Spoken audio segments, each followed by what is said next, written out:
Everyone is Dean. Now I've got Rex with me. But Rex has got a secret weapon. I'm going to ask Dean questions today. Dean, how do you value a rent roll? Well, valuing a rent roll really is quite a simple process. It's numbers to start with. So it's your weekly rent times your management fee. You divide it by 7 and you times it by 365. That gives you what we call a double AMI, average annual management income. That's how much money you're making per property per year. And then we times that by the magical number, the multiple. Now, how do you come off the multiple? Yeah, now the multiple, let's say for argument's sake, it's 3 times. Now that's 3 times gross income. There's no net income, it's just on the gross income. And it's not on extra fees and stuff. But how do we come up with it? Well, it's a combination of how far spread the properties are, what the other sales are in the area, are there any multiple landlords with 5 or more?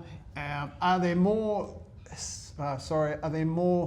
units than there are houses? Because there's a combination. If you've got a lot of units, then it might be slightly less. Mm-hmm. So it isn't magic. There is quite a lot of logic behind it, and the banks and the valuers, how they put that together. But it's a combination of those. So if you've got a rent roll, let's say we're in Melbourne, and we've got some that are in around the city and they're all the way down to Frankston.